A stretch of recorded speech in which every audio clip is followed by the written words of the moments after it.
For sale and for demo today, we have this fabulous early 80s Fullerton 62 reissue Stratocaster. It's got the early gray bottom pickups. It's a rare one. Original case, some case candy. Let's listen to this thing first, talk more about it in a sec. Here we go.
Well, that's a quick taste of the sounds on this guy.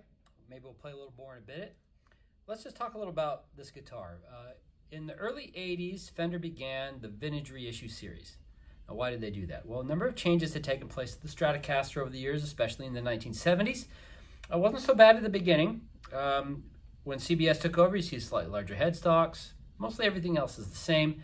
Then you get to 72 and you have the introduction of what's called a 3-bolt neck. This is a 4-bolt neck plate because it has the 4 bolts. The 3-bolt neck had a micro tilt adjustment screw, and it, of course, was 3 bolts. It wasn't a bad idea or a bad design. In fact, many modern Fenders still use the micro tilt adjustment system on there, so there were some advancements there as well. But it wasn't really that loved. And eventually, by the late 70s, you start to deal with some quality control production issues, some other changes to the heights of the pole piece pickups and everything, and the Stratocaster kind of lost some of its luster. Fender realized, though, that the 60s Strats, their old design, were still very desirable and quite valuable. That's when the reissue series was started. In '82, you see these reissue Telecasters, Stratocasters, and bass guitars as well. And many of them came in these special colors. This one was called Vintage White in the catalog, and that's what one of these are. Now, the nerds who collect these know the distinctive features of the earliest models.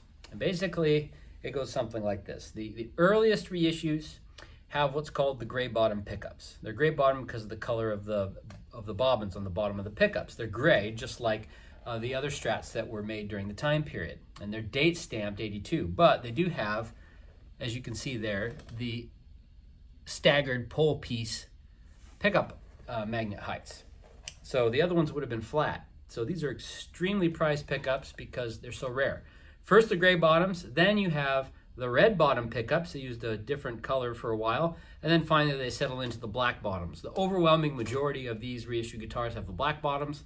Some have the red bottoms, and even fewer have the gray bottoms. So that makes this a pretty early example in terms of the electronics construction. All right, other cool thing about this, the contours on this are still real nice, very vintage, close, correct. The later Corona guitars have a little bit different contours, so that's one thing. The other thing we can note about it is that the neck profile of these is pretty slim. It's not a baseball bat at all. It's a slim guitar neck. This one's very interesting because it is a slim neck. It's got a slight, little hint of a V to it, which is really interesting, even though it's a slimmer guitar neck. So keep that in mind, but all of these have fairly slim necks. Some of them are a little thicker than others, but you're not going to get baseball bats, even on the 57 reissues. So this one comes with the original case. It has a little duckfoot leather tab in there, which makes you know that it's a Fullerton era case because they later switched to a different style. Also comes with a Fullerton owner's manual for a 62 reissue, a polished cloth in the bag with the little Fender label on it, a strap, and the spring, spring pocket for the extra springs for the tremolo unit. All right, a couple other things about this example. It's a nice weight. I haven't weighed it yet, but it feels real good.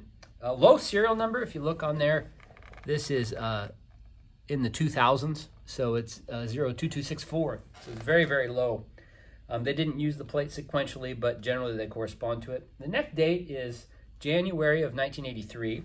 So that puts you into the next year, but it's so early in the year that you can see why. The rest of the guitar is 82. In fact, the pots and the pickups are dated much earlier in 82. But kind of spread throughout the year. But it's not uncommon on these, as they constructed them, to find a neck, say, from 83, and the body, because they're made on an assembly line. All the solder's untouched on here. The markings and everything correspond. It's got all the things you need to see for a Fullerton reissue, so no concerns at all about this being a parts caster. Cosmetically, I'd say it's in very good used condition. I mean, it did see some play, so you're going to see some wear on it in the normal kinds of areas, but it's not an ugly guitar by any means. It presents very nicely, but it's just not a mint guitar. So you're going to see that wear, finish checking and whatnot throughout the guitar. We'd also say on the neck right here by the nut, there's a ding in the fretboard. It's really a functional non-issue because it doesn't affect playing at all. It's just there. There's finish wear around the edge of the neck and whatnot. So the only thing that's kind of a change that's worth noting is it does appear that at one time there were different tuners on this neck. If you look carefully, you can kind of see peeking through the edge of the corners of the tuners. You see small little holes. I don't know what they were. The bushings look to be the right size on this, but you can see the ghosting of where some other tuners were. So I wish they hadn't done that, but they did, and it's back buttoned up the way it needs to be now, which is nice. So anyway, it's a very collectible early example of a Corona, or not a Corona, excuse me, a Fullerton reissue, a Stratocaster. All right, that's a mouthful. Let's play it some more. Just hear what this guy sounds like.